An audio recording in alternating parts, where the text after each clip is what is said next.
Hi viewers, இப்ப நீங்க பார்த்துட்டு இருக்கிற இந்த மரம் தான் வந்து பேரிச்சம்பழ மரம். பார்க்கறதுக்கு தென்னை மரம் மாதிரியே இருக்கும். நம்ம ஊர் தென்னை மரம் மாதிரியே இருக்கும். பாருங்க, அந்த வெட்டத்தான் வந்து தென்னை மரம் மாதிரியே இருக்கும். இப்ப நீங்க பார்த்துட்டு இருக்கிறது அது சின்ன சின்ன முந்திரி மாதிரி இருக்கு பாருங்க, திராட்சை பழம் மாதிரி. அதுதான் வந்து பேரிச்சம்பழம் காய். இப்பதான் வந்து சம்மர் ஸ்டார்ட் ஆயிருக்கு அரபு கண்ட்ரில. ஸோ இந்த காய்கள் தான் வந்து பெருசாகி பேரிச்சம்பழமா வரும். இது சீக்கிரத்துல பழுக்காது. இது பழுக்கிறதுக்காட்டி ஒரு கிளைமேட் வரும். அந்த கிளைமேட் பேர் வந்து ருத்துபா. அரபில வந்து ருத்துபாம்பாங்க. ருத்துபான்னு சொன்னாக்க அந்த பழங்கள் பழுக்கிறதுக்கான வேண்டி வருவது. ஸோ அப்படியே நம்மளுக்குலாம் வெக்கை அடிச்ச மாதிரி இருக்கும் அந்த கிளைமேட் வரும்போது. ஆனா அந்த கிளைமேட்ல தான் இந்த பழங்கள் வந்து பழுக்கும். அந்த பழங்கள் பழுக்கிற நேரத்துல அந்த கவர் கவரா போட்டு கேரி பேக் மாதிரி கொண்டு கட்டி வச்சிருவாங்க. ஏன்னா பழுத்து கீழே விட்டுருன்னு சொல்லி. சில இடங்கள்ல அந்த மாதிரி கவர் கட்டாத நேரங்கள்ல கீழே எல்லாம் கிடக்கும்.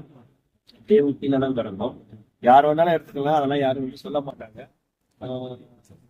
பப்ளிக்ல உள்ள பழங்கள் வந்து யார் வேணாலும் எடுத்துக்கலாம். பட் சில வீடுகள்ல வளர்க்குறது வந்து வாங்குறதா இருந்துச்சுன்னா பெர்மிஷன் கேட்டு போய் வாங்கணும். இல்லைனாக்கா அவங்களே கொடுப்பாங்க.